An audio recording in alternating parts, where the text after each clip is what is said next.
first note at 11:59 p.m. The sanctuary is empty until the brass mouth breathes. Not air, a note. One note that tastes like iron and childhood prayers.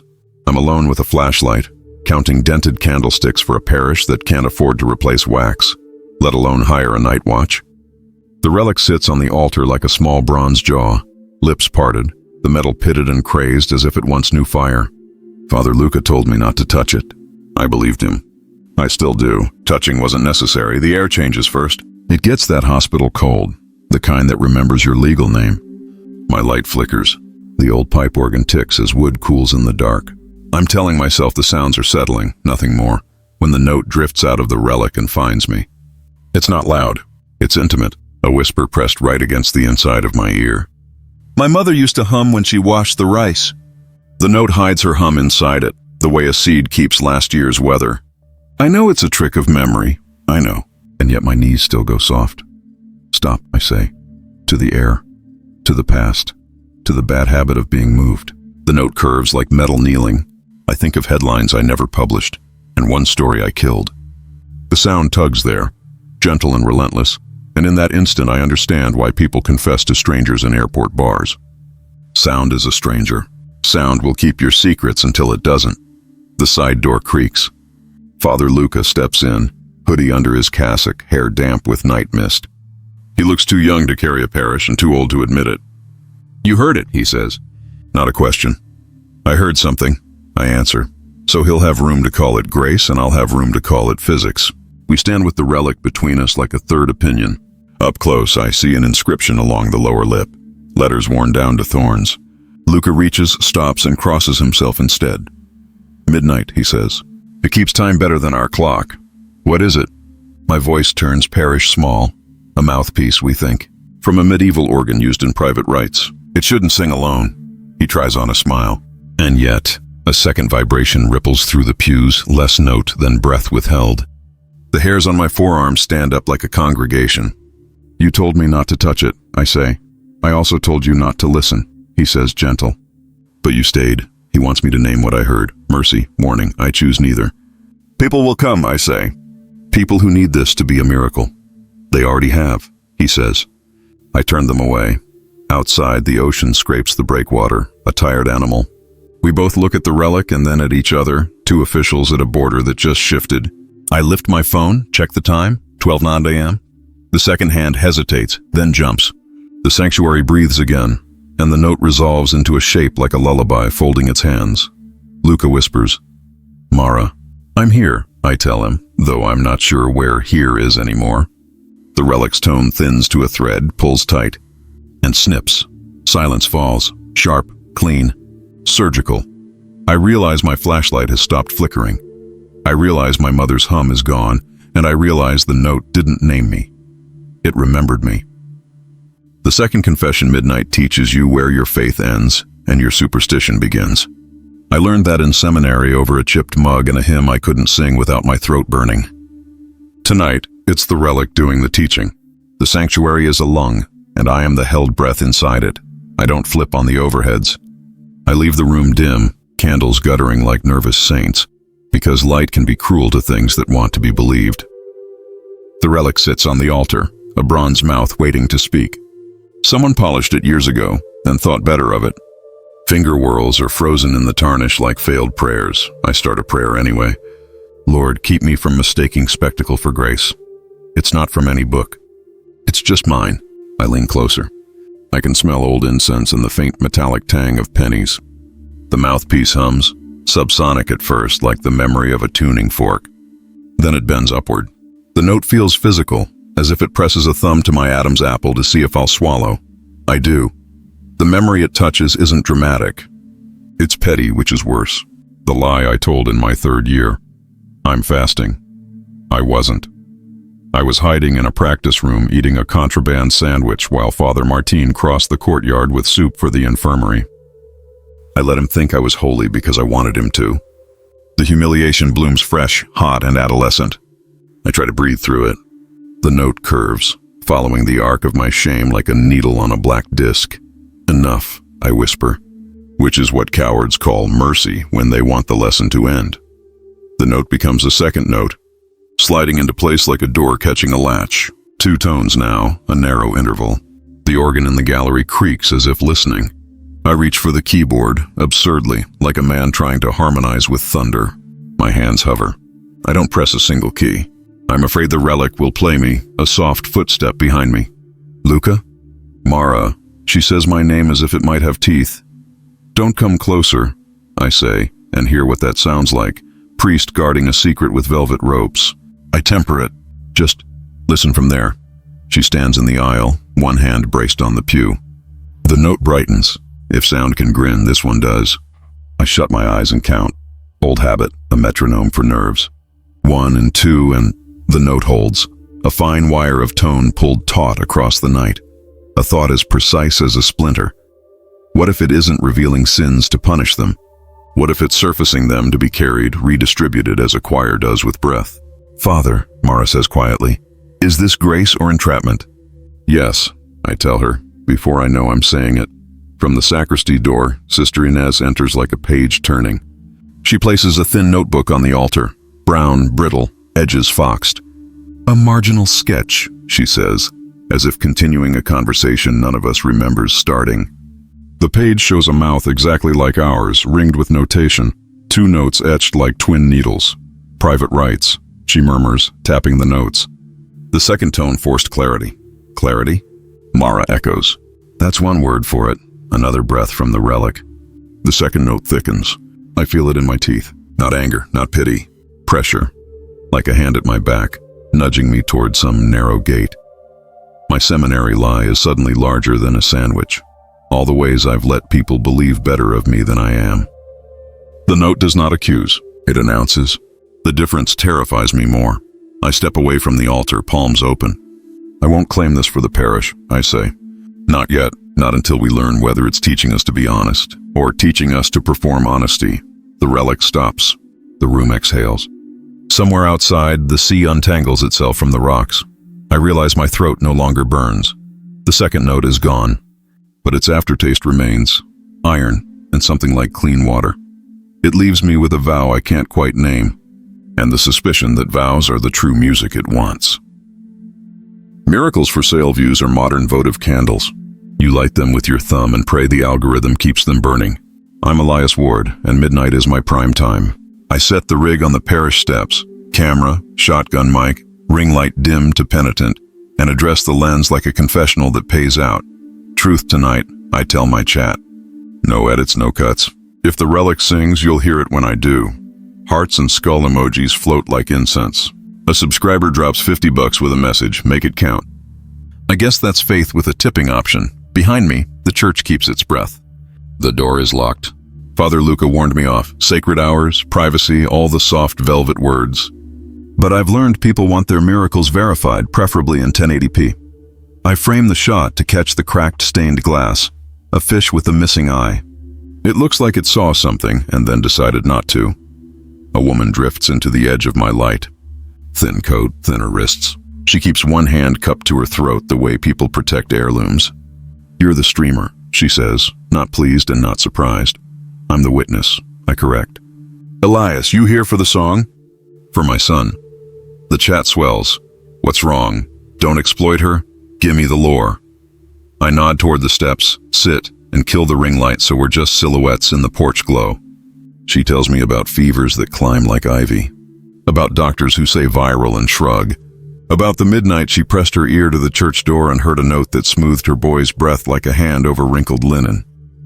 Correlation, I say gently, not causation.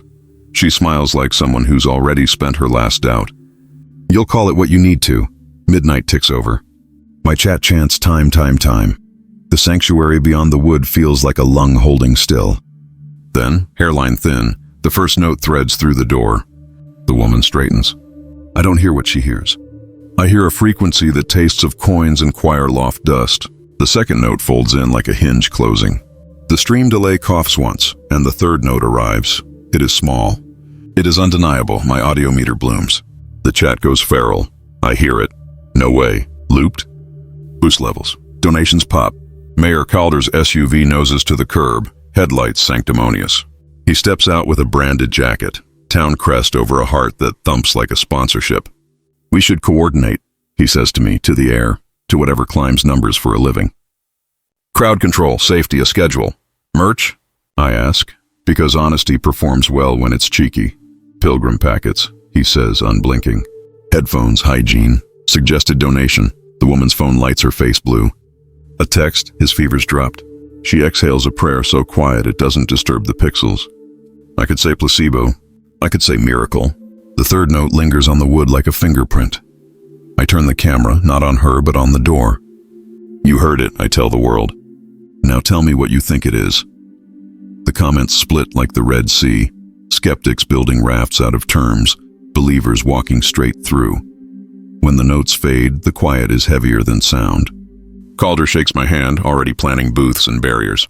I thank him, already drafting titles. The woman leaves without another word. Views climb. Candles lit.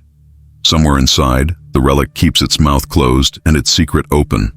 I end the stream with a whisper. Tomorrow, we go inside. Sister of Indexes, in the archive, dust sings too. It floats in the narrow lamplight like a slow snowfall of tiny scores, and if you turn the pages gently enough, you can hear the paper exhale. Old breath, careful breath. I am Sister Inez, keeper of the unkept, librarian of things the parish pretends not to own. I do not fear the relic. I fear our need for it. The ledger is thin and unbeautiful, which is why it has survived. Beautiful things are stolen. Useful things are hidden. I set it on the long table and press the cracked cover flat with my palms, consecrating it the only way I trust, with weight. Each entry is a thorn of handwriting, a date, a name that refuses to be wholly legible, and a summary of what the midnight tones once did in other towns, other seasons. We call it the Index of Unverified Graces. It is a sin to keep it. It is a worse sin to burn it. Tonight, the relic has reached 3 notes. The parish hums with money and fear. Pilgrims shuffle. The mayor arrives in a jacket that shines like certainty. Father Luca's mouth is hopeful against his will. Mara listens like a journalist and a child at the same time. Elias streams reverence like gasoline. Their faces pass through my mind as I turn the pages. I ink their initials in the margin with the ruthlessness of a gardener. M.L.E., a map of who is leaning too close to midnight. A sketch slips free from the ledger, a loose leaf, brown to tea, frayed at the tear. I did not know it was there. The drawing is of a mouthpiece exactly like ours, ringed by notation, a ladder of notes that stops at 15. The scribe's Latin is slanted and secretive, cantus pro confessione communi, song for the communal confession. A warning follows, 3 words crowded together as if they were afraid to be apart. Finite, non perfectum. Finished, not perfected. 15 notes complete the hymn. No one wrote what completion costs. The clock in the hall ticks its little absolutions. I make a list, not a prayer list. Those are petitions addressed to a mercy that can say no. An index is harder. It is an argument against forgetting. Choir fire 1998, I write. 1 survivor unaccounted. Pilgrim wrist, tremor stilled, hit and run confessed. Leak of confessional whisper, source unknown. The relic does not need me to believe in it. It requires me to record it accurately. That is my vow, clarity without spectacle. The stair creaks. Mara appears in the doorway with a flashlight holstered to her hip like a sidearm. What are you hiding? She asks without accusation. Everything we refuse to remember, I answer, and turn the ledger so she can see the sketch. Her breath catches on the word 15 as if it has hooks. 15 notes, she says. And then what? Then we either deserve silence, I say, or we don't. We listen to the building listen to us. Wood settles. Ink dries. Somewhere upstairs, a carton shifts, as if a small animal climbed inside to sleep. Is this safe? Mara asks, meaning the ledger, the relic, the practice of telling the truth where it can hear you. Safety is for objects, I say. Salvation is for persons. She laughs once, bleak and bright. You talk like a locked door. I talk like a hinge, I say, and close the ledger with a sigh that sounds like a very old lullaby giving up its last word. When we leave the archive, I blow the lamp out and the dust stops singing. But I have already made my marks in the margins of the living, a small private index of who will need to be held when the 12th, 13th, 14th notes arrive. and the 15th if it insists. Choirless, I heard a choir where there were only chairs, not even chairs, really, folding metal with a wobble, stacked against the back wall like penitents who gave up midway through. I was alone in the nave, notebook on my knee, the kind of quiet that makes you inventory your bones. Midnight had passed. The relic had breathed its 2 notes and gone curt again, like a saint who doesn't stay for questions. I should have left.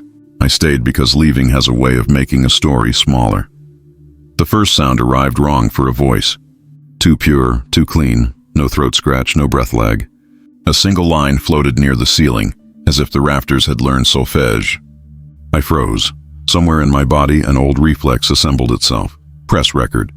I slid my phone from my pocket, thumbed the red dot, and kept breathing like I didn't want the room to notice I was in it.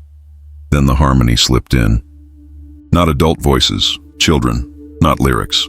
Vowel light shapes, that touched each other without ever quite becoming words. My mother used to say children sing truer because they don't yet know how to aim. This sounded like truth that didn't care to be believed. I checked the pews. Empty. The loft, empty. The tiny side chapel where a plaster Mary keeps her chipped hands out, empty. The sound swelled anyway, and something in it carried weight, like wet coats. The air cooled with a smell I didn't want to name. I named it anyway. Smoke that isn't there. I took the clip back to the rectory office where the parish runs on donated electronics. I opened a free audio editor and pulled the file into the spectrogram. Color bloomed across the screen, blue to green to orangey streaks where the frequencies shone. The fundamental hovered in the child register, 2 distinct tracks braiding around each other. No reverb tail that matched this room, no HVAC pattern to blame. I layered a reference track from last Sunday's hymn over it. They didn't line up. My scalp prickled like a crowd. Don't do this alone, I told myself, which is what journalists say when the story starts biting. I forwarded the clip to Elias with a note, post this only if we can prove it's not a trick. I printed the spectrogram and took it to Sister Ines. She looked at the paper without touching it, the way some people regard sleeping animals. Children, she said. You hear that too? I exhaled. I hear absence. She closed her eyes. Night 98, the fire in the next parish over. They were rehearsing an Easter introit. 14 names, 1 funeral for empty space. 14, I repeated. Not 15, she opened her eyes. An unaccounted survivor, or an unaccounted silence. Back in the nave, I sat where the choir would have sat if we had one. The stacked chairs made their dull metal cluck like teeth. I put the printout on the pew and traced the brightest band. If you squinted, the curve looked like a child's jawline captured mid-laugh. Where are you? I asked the air, a dumb question with a dangerous appetite. The church gave me an answer anyway. A scuff in the dust near the loft stairs. A small handprint. Not recent, too pale, a ghost of oil lifted and left. But it was the size of a child's grace note. My phone buzzed. Elias. Posted nothing, promise. But your audio?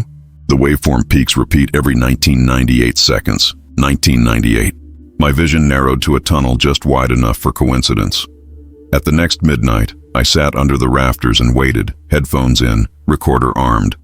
When the first thin tone rose where the chairs weren't, I whispered my name like a password and tried not to cry. Sometimes the choir you need is the one that refuses to be seen. The pilgrim's wrist rosary beads, hotel wristband, shaking fingers. That's how I came to the church steps, the 3 bracelets I wore like alibis. The beads were my mother's. The wristband said I'd paid in cash. The fingers, they told the truth whether I wanted them to or not. I hadn't planned on midnight. I planned on not planning anything anymore. But the parish door was warm from the day's hands, and the streamer had left a halo of cables like shed snakes. I sat on the lowest step, my bad hand in my jacket pocket so it could tremble in private. Above me, stained glass held the last light hostage. A woman with a reporter's posture watched from the shadows. The young priest hovered in the vestibule, half lit, half hope. The nun stood inside like a bookmark where the night had left off. I was nobody, which is a kind of relief until the relic begins to sing. The first note found the bones in my hand, the way a tuning fork finds a glass.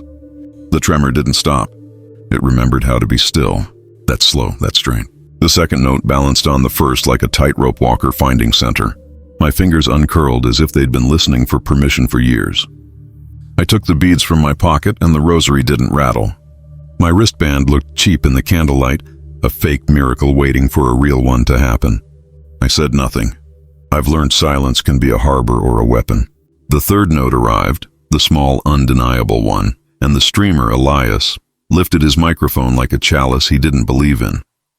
I let him capture the sound that steadied me. I used to film weddings. I know the mechanics of belief. It's all angles and patience until it isn't. "Sir?" the priest whispered. "What do you feel?" "Less," I said. It was the only honest word I had. Less noise between thought and action, less betrayal in the ropes of my forearm, less of the man I'd become since the night on County Road 14, when the rain turned the lines into saints and I chose not to stop. The beads warmed in my palm. I thought of the dent in my bumper like a swallowed syllable. The relic's tone pressed itself against my mouth from the inside. I have not confessed in 20 years, and yet the words lined up like school children, damp and stubborn. When I spoke, the stream heard it first. That felt right. The world we've made demands our truths be public before they can be forgiven.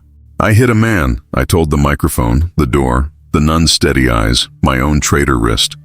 2 autumns ago, after midnight, I stopped far enough away to pretend I hadn't. I prayed a prayer that asked to be misheard. The priest flinched, not at the sin, but at the grammar of it. The nun wrote something on air and folded it into her sleeve. The reporter stepped forward like a tide. The note from the relic didn't swell in triumph. It thinned to a thread, held, then cut clean. My hand stayed still. I took off the wristband. It tore like cheap paper. I left it on the step where people leave candle stubs and sentences they can't finish. "I'll give a statement," I told them. "I'll give myself." The beads clicked once as if counting. Somewhere a patrol car sighed past, late and ordinary. I walked down to the station with my rosary in my pocket and the relic's aftersound inside my bones like a metronome that finally kept my time. Indulgence season, nothing sells like forgiveness. You package it in velvet hours and candle scent. You price it as donation, and you make the line move. I'm Mayor Calder, and my city runs on tides, of water, of tourists, of sorrow. Midnight gave us a new tide. I would be a fool not to build a pier. Listen, the square thrums like a low organ. Tent poles knock out a rhythm while volunteers string fairy lights that make even cracked stucco look pious. We stencil arrows on cobblestones, pilgrim flow, and set out folding chairs that won't screech when people change their minds. The headphones come shrink-wrapped. I had to haggle for overnight shipping. Sanitation, I tell the council. Safety. The relic's notes will be metered through cushioned cups and antiseptic wipes. Sacred meets sterile. Now that's a sponsor's dream. Elias wants access. Of course he does. I grant him a roped lane like I'm licensing grace. Stream respectfully, I say, which means don't get between me and the shot of the century. He grins. We shake hands as if belief were a contract. Across the square, Sister Inez watches me like a librarian who's memorized the overdue dates on my soul. By dusk, the vendors roll in, braided bread that tears like scripture. Beeswax rosaries, saints cards printed with QR codes. A wellness app has already emailed a mock-up, Midnight Calm, co-branded with our crest. Guided breathing layered over ambient church tone. I say yes to a pilot. I say yes too easily. That's a mayor's sin, the hunger for a solvable problem. At 11:45, the line curls past the fountain. People whisper in headphone voices to save their louder confessions for the hour. Father Luca meets my eye from the steps. He looks like the kind of man who's been given a miracle he didn't request and now must learn to steward it in front of cameras. I clap his shoulder. We'll keep it orderly, I promise, and hate how proud it sounds. The first wave goes in. Headphones on. Knees flex. A murmur moves through the nave like a breeze under a door. The relic starts. Fine wire of tone, coin tasting, the note that calls your name without saying it, and the square outside stills. Even the gulls hang on a silence that feels expensive. I station attendants at intervals. Please advance. Please step back. Please keep your revelations to a conversational volume. You have to manage acoustics and shame. When the second note arrives, I swear it presses on my sternum like a thumb. I watch faces change, the micro winces, the reliefs. A man removes his headphones and weeps the way men weep when they're surprised they still can. Sister Inez appears at my elbow, ledger tucked like a thin thread. You are selling proximity, she murmurs. Careful you don't sell permission. This is infrastructure, I say, bland as policy. warm as money. Crowd care. She opens the book to a sketch of the mouthpiece ringed by 15 small notations. Crowds become choirs, she says. Choirs are not markets. I pocket the warning and sign off on another pallet of wipes. Midnight strikes. The third note, the small, undeniable one, threads itself through plastic and velvet and civic intention. A boy in line jolts like a struck tuning fork, then stills, smiling. His mother grips my arm so hard I'll find her fingerprints later. The app team cheers a spike in downloads. Elias whispers to millions. Father Luca lays a hand on the bowed head of a woman who looks like my wife looked the day our daughter left. And then it happens. Not scandal, profit. The offering baskets overflow. We add boxes. Ushers haul them like firefighters. My chest fills with a terrible practical gladness. Roofs repaired, soup kitchens funded, a seawall raised a foot higher than the storm will. I could save this town. When the notes fade, the square exhales. I step up to the mic to thank everyone for their generosity, and the sound system catches a hiss that isn't feedback. A fourth tone, thinner than paper, sneaks through our sponsored speakers and grazes the edges of us all. The crowd shivers. So do I. Sister Inez closes her ledger. It hurt us counting, she says. Behind my teeth, the word forms like a coin on my tongue. Indulgences. I smile for the cameras anyway and announce free headphones for tomorrow's vigil. Mercy branded, line managed. And for the first time since I took office, I can't tell if I've safeguarded my people or taught them how to pay for being seen. Counter hymn if grace has a melody. Sin can learn the harmony. I tell myself that as I climb to the organ loft at 11:57, coat over cassock, fingers cold as unlit candles. The church below is a held breath. The relic waits on the altar like a small bronze mouth rehearsing silence. Tonight I'm not coming to be taught. I'm coming to talk back. The manuals are dusty. I dust them with my sleeves. I pull the stops I trust. Principle, Gadact, a slender flute that speaks like good advice, and leave the trumpet ranks alone because bravado is a fear with brass on it. I remember a professor. Don't fight dissonance. Invite it home and feed it soup. I'll try. At 11:59, the first relic note rises. Hairline thin, coin tasting, a thread across the nave. I press middle C softly and lay a second over it, an honest third, no tricks. The sound meets me like an animal deciding whether to be pet. The relic does not recede, it listens. Then, with the patience of a tuning choir, it shifts a microtone to nestle against my chord. I feel it in my teeth. Father? Mara's voice floats from the back pews, low, careful. Are you duetting? It started it, I whisper, not quite joking. The second relic tone arrives, sliding like a door into its latch. I thicken my registration, add the flute, give it breath. The organ is not loud. It's sturdy, like a friend who knows where you hide your panic. I move the harmony under the relic, stepwise, offering a path that leads toward resolution. The relic declines to resolve. Instead, a third thread appears from its metal throat, small, undeniable, and then a fourth, thinner than paper. They braid around my chord, syncopating. It's not mimicry, it's counter-melody, answering what I play with what I didn't think to say. I test it with a sequence I learned in another life. The opening figure from a hymn I used to smuggle into late rehearsals. The one that made my seminary rector sniff for dust and disobedience. The relic answers with a flicker of pure overtone, almost laughter. The pipes in front of me tremble as if tasting rain. Luca. Mara has moved closer, palms on the rail, eyes on the altar. Hear that? She hums a tiny phrase offhand, then freezes. No, that's our newsroom bumper. What bumper? 3 seconds before the evening show. We commissioned it. 2 notes up, 1 down, tag on the hour. Her voice thins. Why would it know my station? I repeat the pattern on the organ, quietly. Up, down, tag. The relic bends to catch it, then twists it into a minor echo and offers it back. Less jingle now, more vigil. It's not quoting. It's confessing possession. My skin goes cold. Sister Inez appears in the side aisle like a bookmark. Counterchants, she calls softly as if to the air. There are records. Communities would play over the mouthpiece to force it toward certain cadences. She looks past me, past the keys, to the bronze thing shining like a wound that wants to be useful. But the mouth always learned the choir faster than the choir learned the mouth. The fourth tone, Knives sweetly through the speakers Calder installed, for crowd care, turning them to sympathetic throats. My steady chord suddenly sounds like a ladder sawed midway. I stop playing, not surrender exactly, but a refusal to adorn, and the relic keeps going for one heartbeat more, as if finishing my sentence. In the hush that follows, Mara whispers, "If it can find my work inside its song, it can find my guilt.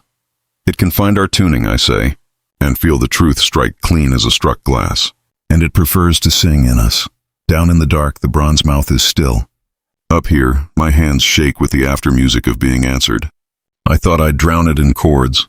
Instead, it learned my voice, and left me with the terrible mercy of hearing what I sound like. The boy in the spectrogram a waveform waved back. Not metaphor, pixel. In the audio editor's spectrogram, the choir's braid of color broke, parted, and made the tiniest hand. 5 little ridges, palm like a soft oval compressed by the weight of sound. I blinked, leaned closer, and the screen fogged with my breath. Somewhere between artifact and apparition, a child had signed the clip with the only pencil he owned, his voice. I dragged the playhead to the mark. Headphones on. The room fell away. What came out was not words, but a vowel with a memory in it. Burnished with dust and gym floor wax. Then another, flaring upward like a candle catching. The interval was just skewed enough to feel human. I pulled the frame open, frame by frame. In the blue-green smear, letters suggested themselves, dangerous to trust, impossible not to see. An A nested inside a low band, a J near the overtone. The initial game that makes fools of crime boards and lovers of coincidences, but the 1998 roster had an AJ on it. Choirboy, 10. Loved running and saying words backward. I printed the spectrogram and wrote his name without finishing it, as if leaving room for him to claim it. AJ. Sister Inez answered my text with a single period, which meant I'm here. We met under the loft where my microphone had been an accidental reliquary. She put her palm against the stone like a doctor checking pulse. "He sang here," she said, "not as guest but as liturgy." "Or he sings here now," I said, which I didn't want to mean what it did. She glanced at the print, mouth flattening. "Initials are for the living. The dead have full names, unless they aren't dead." The word turned us both colder. The ledger from her sleeve hit the pew like a light book dropping a heavy fact. She opened to the article on the fire. 14 funerals, 1 missing body, 1 pair of unclaimed shoes with laces burnt into little hard bows. The rector at the time had written a margin note in ink that ran, "Boy rumored taken in the confusion." No proof, no claim. The kind of sentence that proves how much proof is a luxury the poor can't afford. "Taken where?" I whispered. "At least 1 report of a van no one recognized." Inez closed the ledger before the possibilities could escape. Or he ran and kept running. I layered my clip with a 1998 recording pulled from a VHS stack they kept in a closet with drying palms. The match wasn't perfect. No voice stays the same through fire and years, but the contour was there. Like a skyline you recognize even with fog. AJ's line had a little hitch at the end of phrases, a catch that sounded like a comma trying to become a cough. The spectrogram showed it, bright as a tear. I sent a still to Elias with the warning, "Do not post." He wrote back a heart and a skull, and then humanly, "Do you think he's alive?" I thought about the handprint in dust at the loft stairs, the size of a grace note, pale as permission. I thought about the note the relic bent to, the jingle it learned from me, the way it kept finding the living inside its own mouth. "If he is," I typed, "he knows the next line." Midnight approached. The relic would breathe. I tucked the print into my coat like a letter I hadn't earned, climbed to the loft, and sat on the step where a small shoe might have waited for instruction. When the first thin tone rose, I pressed my palm to the rail and listened for a boy's comma at the end of the sound. What came instead was a whisper, in the shape of a vowel that felt like my name learning to answer. The fast silence is a liturgy too. You practice it with the same stubbornness you practice song. Shoulder to the door, breath turned thin as thread, hands quiet in your lap no matter how badly they want to be instruments. I am Sister Inez, and tonight I lead the only procession that cannot be filmed, a procession into not hearing. We announced it at morning mass, 24 hours without listening. No midnight lines, No headphones, no streaming from the porch. The mayor frowned as if I'd canceled weather. Elias filmed my mouth while I spoke so his audience could read the shapes of refusal. Father Luca nodded, wary and grateful in equal measure. Mara squeezed my hand like someone passing a match to another's palm. Careful, quick, necessary. I locked the nave before dusk. The bronze mouth on the altar flashed once in the last light like a fish deciding not to be caught. I set a lead cloth over it, a practical mercy, the same we use to quiet reliquaries when pilgrims mistake hunger for holiness. Finite, I whispered, the ancient warning. Non perfectum. Finished, not perfected. The cloth warmed as if the relic were a body with a fever it wouldn't admit. By 11, the square was empty of lines and full of doubts. People hovered at sidewalks the way tourists loiter at a tide line, measuring how far longing can creep. The wellness app's notifications buzzed like gnats. Breathe with us at midnight. I silenced my phone and climbed to the bell tower with a thermos of bitter tea and the ledger under my arm. A bell rope is a kind of rosary. You worry it. You count on it. I wrapped it around my wrist and listened to the clock's teeth prepare their little absolutions. A gull cried, late and lost. Far below, the breakwater knitted the ocean back together. At 11:59, the sanctuary's air turned hospital cold, the way it does when the relic begins to remember. I set my jaw and prayed the smallest prayer I know. Don't. Not tonight. Give us the dignity of doing without. On the hour, the great bronze in the tower rang a single note. Impossible, because I had not pulled. The sound went down my bones like a diagnosis. It shivered through the square. It shook dust loose from archivist rafters. It skimmed the lead cloth and made it breathe. I held the rope hard enough to feel splinters and did not ring again. The town held its breath with me. The hour passed. No second tone, no small undeniable third. Silence restored itself like a sheet smoothed over a restless child. In the morning, we reopened the church. Mayor Calder arrived with polite triumph, a bouquet of compromise in his voice. The headphones were stacked like loaves. Luca and Mara stood together, priest and reporter with the exact same expression. Hope braced for consequence. We lifted the lead cloth. The relic sang before we touched it. 1, then 2, then 3 notes at once, a braid tugging us forward. 4 came as a whisper. 5 as a thin thread in the speakers we had not turned on. 6 bent around my name like a hook. 7 landed with the weight of a gavel. We had fasted a day. The hymn skipped the line as if punishing abstinence or rewarding discipline. I do not pretend to know which. I wrote in the ledger with a hand that did not shake. After silence. 7. Then I closed the book and felt the city lean, hungry and afraid, toward a mouth that has learned to count us whether or not we answer. The confessional leak whisper into wood, scream into Wi-Fi. That's the rule nobody teaches you in journalism school, because journalism school doesn't teach you what a town sounds like when it breaks. I'm Elias, and tonight my stream opens to a wall of fire emojis and the kind of comments that smell like hot metal. Priest liar? I dropped the file. Is this the end game? I didn't post it.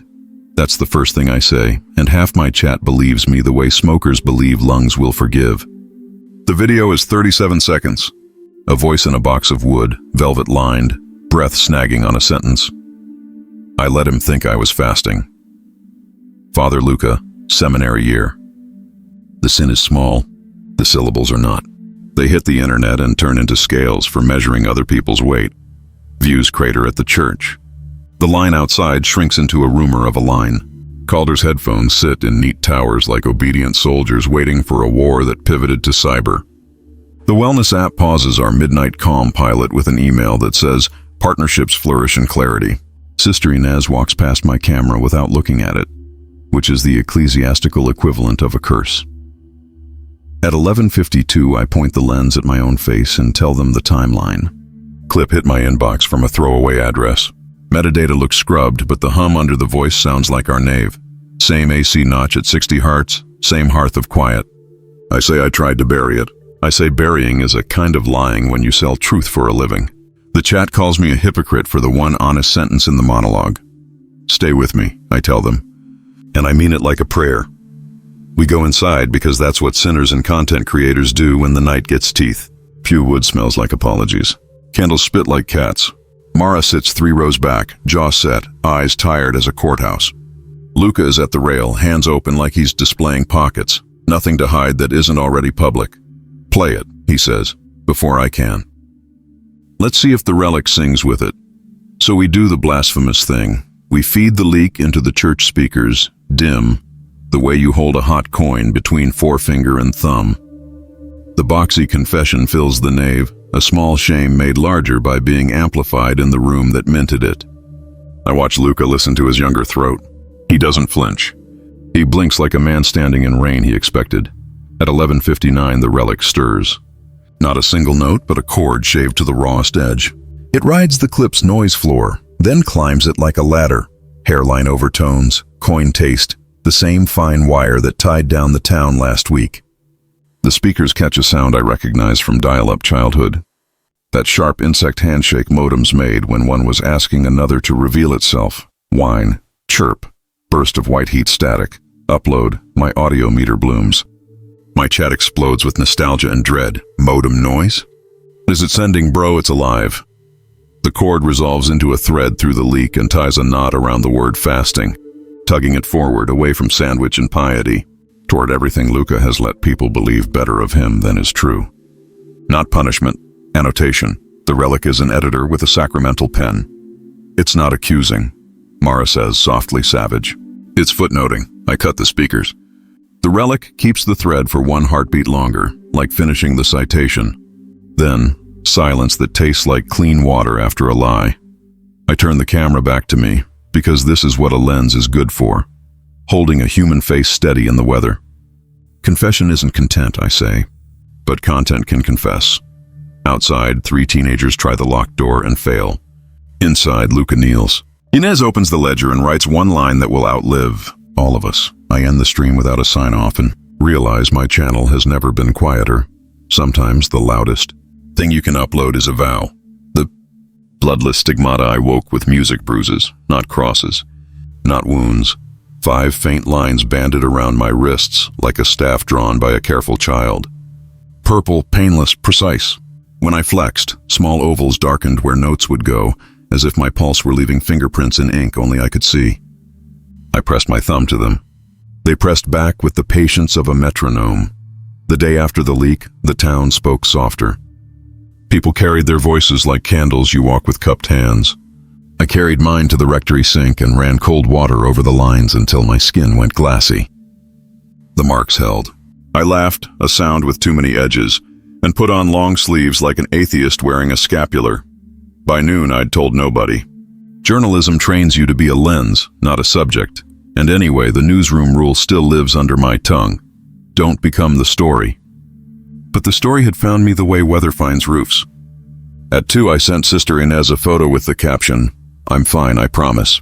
She answered with a single word, "Library." The archive smelled like paper that forgives you for touching it. I rolled up my sleeves. Inez looked without flinching, which is her way of being kind. "Score marks," she said, almost fond. Old hagiographies call them bloodless stigmata.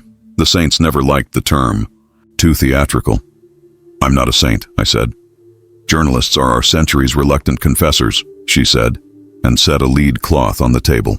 "Humor me?" We crossed to the nave. The relic sat where we'd left it, small bronze mouth, lips parted as if it might sigh. When Inez draped the lead over it, a muscle I didn't know was clenched in my neck let go. I glanced down. The ovals on my wrists paled, not gone. Dimmed, as if a hand had lowered the volume on me. "Cause and effect?" I asked. "Correlation," she corrected and smiled to say we were allowed to be afraid together. But sometimes correlation is the Lord's shorthand. We left the cloth in place and stepped back into afternoon. Calder's headphones were stacked in apologetic towers. Elias stood by the fountain not filming, which worried me more than any stream. Father Luca watered the rectory hydrangeas like a man practicing an answer he hoped not to give. At dusk, I took the cloth off. It's a journalist's sin, needing the clean A-B test even when B might bite. The relic did not sing. The marks darkened anyway, and this time they climbed. 2 lines tracing up my forearm, then a curve on the inside of my elbow. A notation I recognized from hours splicing audio. "Repeat. Stop," I told my own skin, which is not how bodies work. I went back to the archive. Inez was waiting with a page open to a marginal illustration. A woman's forearm ringed in faint bars, a note over the vein. Finite non perfectum, the scribe had scribbled, as if hurrying the warning past a tired hand. What if it's not punishing me? I asked. What if it's drafting? For what? She said gently. To carry, I said, and the word felt like a gate I had just chosen to walk through. At midnight I sat in the back pew alone, sleeves rolled, wrists lit by my phone's weak rectangle. The relic breathed a single thread and went still. The lines on my skin did not fade. I pressed one oval. My pulse answered in 4 even beats, like a knock at a locked door. I have made a career of knocking. Tonight, the door knocked back. The procession of headphones, we marched like a quiet riot, cords tucked into collars, foam cups sealing ears, a town of private oceans walking the same moon. The square glowed in patient rows. Take a set, sanitize, keep moving. An usher tapped my shoulder and pantomimed volume. I nodded. In the hush of plastic and breath, the relic's hymn would arrive to each of us alone and all of us together. 8 notes now, they said. I wanted to hear what 8 felt like. I'm the usher with the clicker. Every 10th person I count, I remember my son on the night he told me he wasn't coming home again. The first note slides in, hairline, coin taste, and for a heartbeat I think it might say his name. It doesn't, it says mine.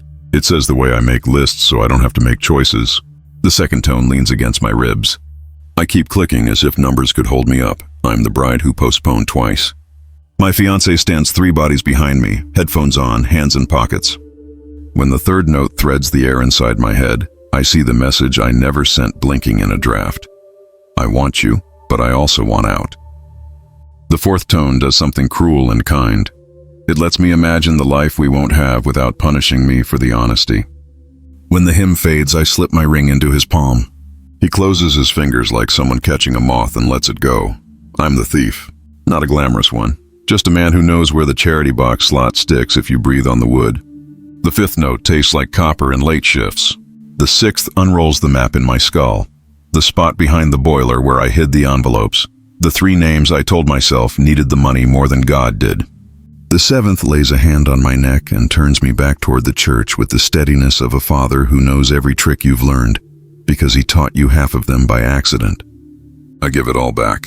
Nobody films. That is the only miracle I trust. I'm the teenager with a hoodie that says nothing to confess in a font that begs to be contradicted. The 8th tone hits like a clean inhale after crying. In the tiny universe inside my headphones, I tell the truth about the boy I kissed behind the fish market and the way I keep pretending jokes are shields. The hymn doesn't reward or punish. It widens. I text him, meet me by the fountain, no performance. I'm Father Luca, or what's left of him after a week of watching Grace do arithmetic. I wear headphones too. The church has become a swarm of small solitudes.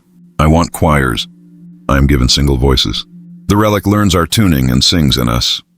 When I lift my headphones slightly to feel the room's air, the tones turn to a pressure on my skin, not sound, as if the hymn has learned to travel through what it names. When the vigil ends, the square exhales. People remove their cups and look at each other like dawn after a storm. Roofline's the same, but something has shifted underneath. Across the cobbles, a child's laugh arcs like a thrown rope. We turn, and there's no child, only a set of headphones on the church steps, small as a halo, playing a 9th note none of us are wearing. The fire returns. I didn't die. I learned the song. People expect scars to be loud. Mine are quiet. A ladder of pale commas along my forearms. A blistered half-moon behind my left ear where heat tried to rewrite me. In 1998, the church burned and everyone counted to 14. I was the number they could not hold. They called it disappearance. I called it a pause. Tonight I stand at the back of your nave and wait for your eyes to adjust to me. The headphones on the step still whisper the 9th note, thin as a vein. I don't put them on. I don't need to. Once you carry a melody for 27 years, you recognize its weather. The journalist, Mara, squares her shoulders the way people do before crossing streets. The priest, Luca, looks like someone who has practiced believing in miracles and is terrified to meet one. Sister Inez holds her ledger like a living thing. Name? She asks, the mercy of it being, say who you are and we will let you exist. Aiden Joseph, I say, and watch the initials land like coins in a well you forgot you had. Mayor Calder arrives with a smile for cameras not present. Elias lifts his phone, then lowers it. Thank you for that. Not everything needs an audience to be real. How? Mara asks. A fair word, a double-edged one. Smoke opens doors that were meant to stay closed, I say. There was a side vestry, a crawl space, a back stair for sacristans with bad knees. I followed air. A van idled. Hands chose for me. For a while I lived where voices were trained to leave no footprints. I let the sentence end where it needs to. You can inventory a life in court later. This is a church. We are counting different things. Luca's gaze flicks to the bronze mouth on the altar. Do you know it? I nod. The relic is a mouth, yes, but not a throat. It sang for us in '98 too, I say. Softer like a spoon in water. Father Reyes built a wooden chamber around the mouthpiece for Holy Week, a resonator carved from old pew oak. I touch the air above the altar, a carpenter blessing the blueprint. When the fire came, the chamber went first. The mouth survived. Finished, not perfected. Inez inhales like someone remembering a stanza. Cantus pro confessione communi, she murmurs. 15 marks around the lip. 14 singers, I say. One wooden throat. The 9th note threads through the room as if to underline a math problem. Mara edges closer. Why come back now? Because you're about to force the 10th, I say. Headphones, streams, hunger. Your town sings louder than it knows. The hymn accelerates in crowds. You need the chamber to carry it safely, or it will keep finding us one by one and hollowing what it praises. Calder bristles, already cost-counting. Safely? Resonance isn't safe, I say. But it can be aimed. Luca's voice folds low. What does it cost? I could tell him the price in money. Oak cured slow, joinery that doesn't show, nails that hold like promises. But that would be lying by subtraction. A throat is built to risk its voice, I say. If we finish the instrument, the hymn will ask for a last note. It never asks gently. Mara studies my face the way reporters look for a seam. Do you know the next line? I close my eyes. The 10th is already there, waiting like a held breath. I hum it. The smallest rise, the smallest fall. A turn that feels like someone placing their hand over a hot ember and not withdrawing. When I stop, the bronze mouth sighs as if remembering me. The headphones on the step go silent, obedient for once. We'll need the old plans, I say. And anyone who can sand without rushing. Inez opens the ledger and writes my name in full. It makes a sound like a page deciding it was always meant to hold me. The false psalmy can't tell if I serve God or the algorithm. That's my first unprintable thought as I step into the pulpit and watch the pews thin like hair before a storm. After Aiden's return, I promised a sermon without the relic in it. No midnight, no headphones, no hymn, just scripture and soup schedules. Obedience masquerading as simplicity. The sanctuary looks relieved not to be famous. Brothers and sisters, I begin, and the microphone gives me a soft amen of feedback. I talk about ordinary holiness, the kind that mends roofs and returns wallets. I quote Micah with the humility of a plagiarist. Do justice, love mercy, walk humbly. People nod. People leave. Our donations box blinks its small red light like a heart on a screen that doesn't want to flatline yet. By evening, my homily is a clip. Midnight Mercy crawls up the feed like ivy, pulling my words into a trellis of captions I didn't write. Priest denounces miracle, says one. Finally, a sober voice says another. Views spike after supper. Someone loops my line about humility over drone footage of the square. It is an excellent edit. I would like to be grateful. I would prefer not to feel owned. Mayor Calder appears with the light sweat of a man who has wrestled an event into being. Regional vigil, he says. 3 parishes, rotating choirs. We'll aim speakers away from residences after 10. He lays a glossy schedule on the rail, all fonts and fences and family zone starbursts. We'll keep it safe. Aiden says we need the chamber before any festival, I answer. A throat before an audience. Calder's smile is a zipper closing. Craftsmen are on it. Meanwhile, the window is now. Sister Inez arrives without sound, the ledger under her arm and another book, older, meaner, tied in linen. She unties it like a wound dressing. I went digging, she says. A papal letter, late Renaissance, never promulgated. She touches a paragraph that leans as if the scribe wrote it in a moving carriage. Cantus pro confessione communi. Not a hymn, an instrument of penance. designed to force a congregation to surface their sins before they curdle into culture. Force? I taste the word and feel it grit my teeth. That is not grace. It isn't, she agrees. It is surgery. Night comes like a wet coat. The relic waits under a cloth that feels more like a denial each hour we delay. I move to the organ loft to practice not playing. Aiden sands oak below, patient, unhurried, a man building a throat for a mouth everyone is already listening for. My phone throbs with approval. My sermon is now a soundbite stitched to slow-motion footage of tears falling into palms. The algorithm has decided I am useful when resisting the relic, so our resistance becomes fuel. I am being cheered for caution by people who want the 4th, 5th, 9th notes on loop. I don't know how to bless that. At 11:59, I go to the altar and speak without amplification. No vigil tonight, I tell the 20 who stayed. No festival yet. We will say compline and go home. A murmur, half relief, half hunger. I open the prayer book. The relic inhales under its shroud, a child trying not to laugh in class. I do not uncover it. I lead the psalm. Keep me as the apple of your eye. Hide me under the shadow of your wings. The speaker's Calder-installed cough once, just electricity clearing its throat. Then very faintly, a harmony I did not cue threads the ceiling, not the relic, not the organ, a chorus of sampled amens from my trending clip, vying with the prayer to be the louder devotion.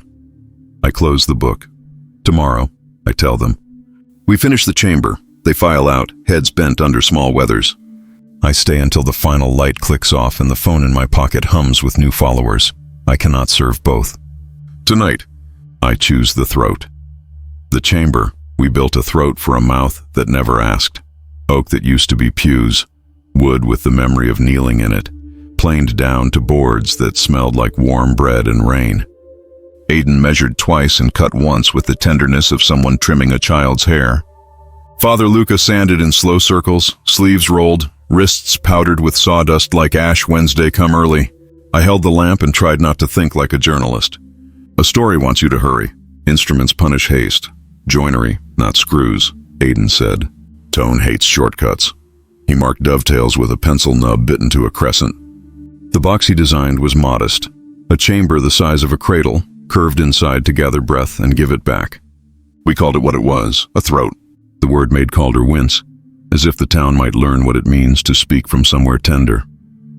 When the frame stood, Sister Inez laid the old sketch beside it, 15 thorns of notation around a bronze lip, and whispered the warning a kind scribe once rasped into the margin. Finite, non-perfectum. Finished, not perfected. The relic waited under its lid cloth like a patient-smelling ether. By evening, the wood felt alive. Tap it with a knuckle and it answered with a shy vowel. At 11:53, we lifted the cloth. The bronze mouth caught the lamplight and didn't look holy. It looked useful. That felt holier. Ready? Aiden said, and the sanctuary went so quiet the dust seemed to hold its breath. We set the mouthpiece into the chamber's round and sealed it with a rope of softened wax, old world and certain. The fit was exact in the way truths are, not tight, inevitable. The first tone rose at 11:59, not coin-tasting now, but wood-warm, a thread that seemed to grow hair. The second slid in and the box made it human. Grain and heat, the slight imperfection that tells your ear a body is near. The third found a harmonic that hadn't existed here in 27 years and brought it home. Then the plural arrived.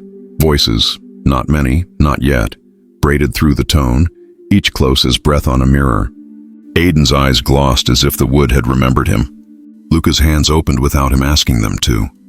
Inez gripped the ledger like a life preserver and did not write. The 4th, the 5th, up to 10, a rung at a time, and the chamber did what throats do, shaped intention into something that could cross a room without breaking. The sound took on edges like names, and then it named one, not shouted, announced the way a bell announces weather. A woman's first name, clean as water poured from a height. The chamber tightened the syllables as if they were a wound, and the nave received them.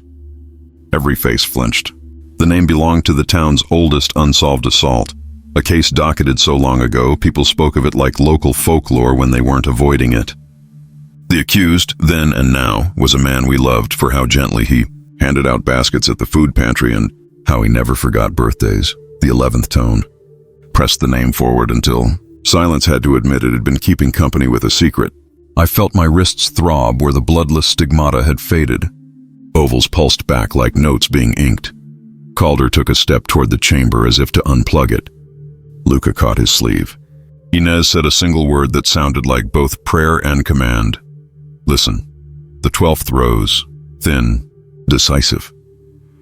The beloved man in the second pew stood up slowly, as if surfacing from 20 winters, and turned to face us with his mouth already starting the shape of yes. Vigil, the longest minute of the year, is the one before midnight when no one reaches for a phone. We made rules and meant them.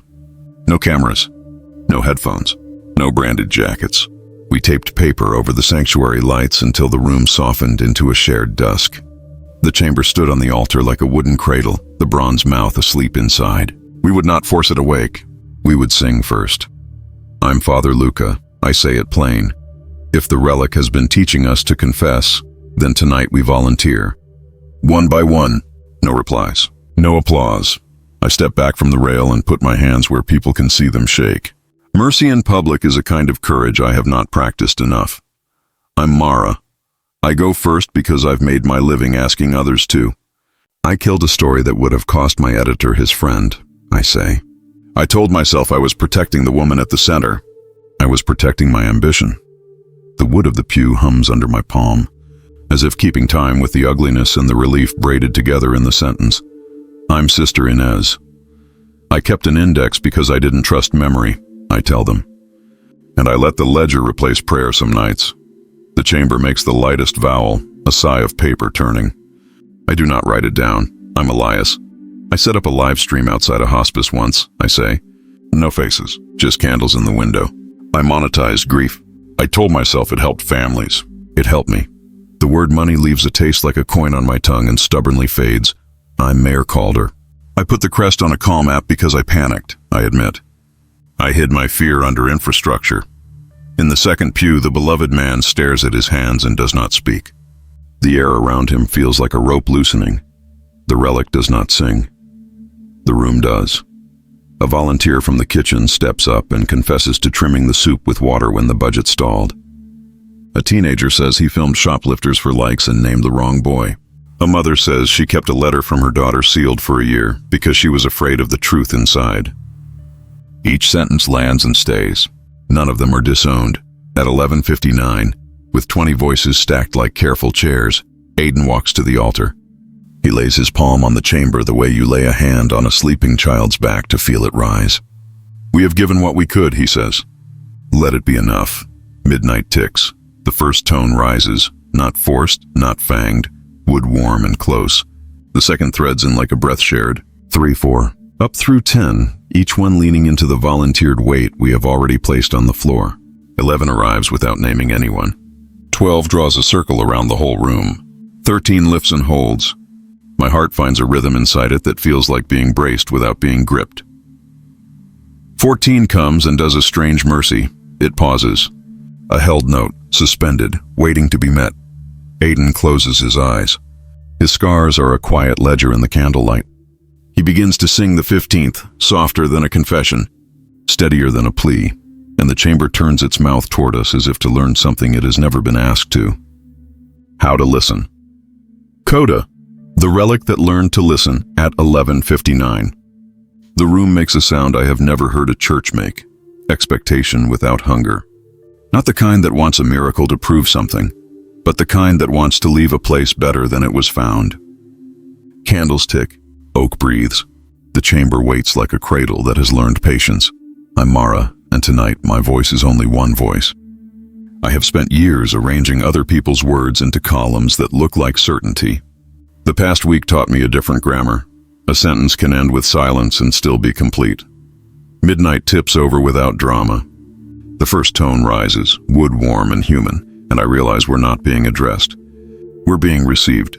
The second arrives and finds a shape in the air exactly the size of our honesty. 3, 4, 5, no hurry, no shove. The chamber seems to be matching our breath, not our sins. Beside me, Luca's hands are open on his knees like parentheses around a prayer. Elias has left his phone in his pocket and is crying the way men cry when no one is naming it for them. Sister Inez doesn't touch her ledger. Aidan stands near the altar with his palm on the wood as if remembering a heartbeat. The 10th tone comes soft as cloth drawn over a sleeping child. 11, 12 gather the room into one held thing. 13 lifts. 14 holds. The 15th should fall like a verdict. It doesn't. Instead, the chamber tilts the note back toward us, a mirror made of breath, and what returns isn't a tone, but a chorus of small human noises. Someone's laugh that breaks on the second syllable. A quick apology under a cough, the way a mother says "oh" when she finds the lost sock. The sound of soup ladled on a Tuesday. The word forgive shaped by a mouth that isn't sure it deserves to be heard.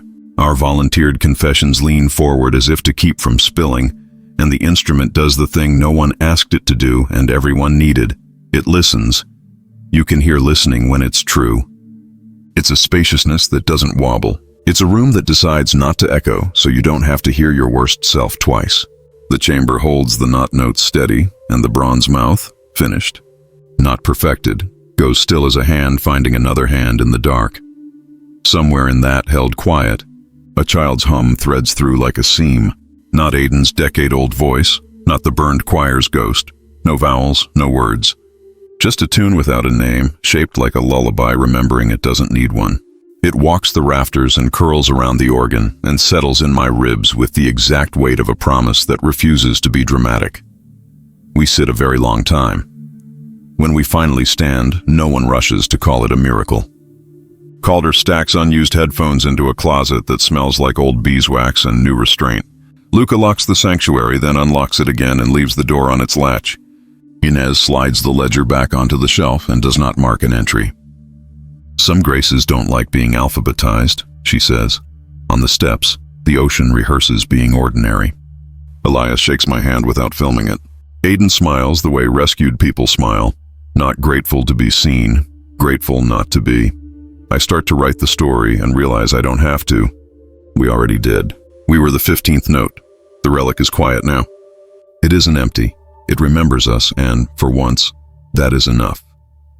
Epilogue. After the 15th, I keep the recorder in my pocket now, not in my hand. It's a habit I recommend when you live in a town that once mistook microphones for mouths. The chamber sleeps on the altar most nights, uncovered, wood breathing like any honest thing. The bronze mouth is duller than it was in the frenzy, less polished by hands, more patient with dust. No one minds. We learned that shine is a short story. We did not become saints. We became neighbors. Mayor Calder canceled the regional vigil the next morning and didn't try to rename the retreat. He stacked the unused headphones into a cupboard with a note on the door, for fires, not for crowds. And then he did something braver. He took the sponsorship banners down without a press release. The Com app wrote to ask if we wanted to reimagine the partnership. He sent them our schedule for the soup kitchen instead. Sister Ines left her ledger open on the last page and hasn't written another line. She says some things do better as weather than as archives. Once a week at dawn, she wipes dust from the chamber's rim with a rag that used to be a linen corporal and tells the wood a psalm without looking at the words. The Lord is my keeper, she says, and sometimes adds, and I will try not to keep everything for him.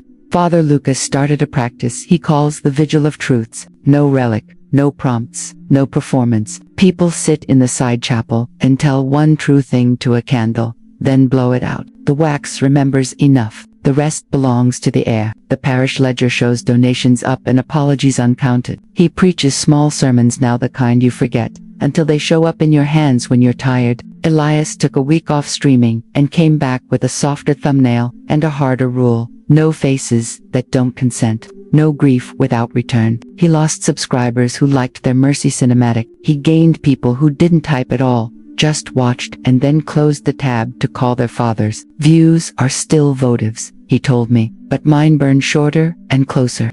Aidan Joseph finished the chamber with a last pass of sandpaper that sounded like someone letting a breath go. Some afternoons, he sits 3 pews back and hums a tune that isn't the hymn, and the rafters answer with ordinary echoes. He bought a second-hand truck. He's learning to say, I live here without apology. When I asked what made him stay, he looked at the wood and said, I've had enough of being carried by rooms. Time to carry one.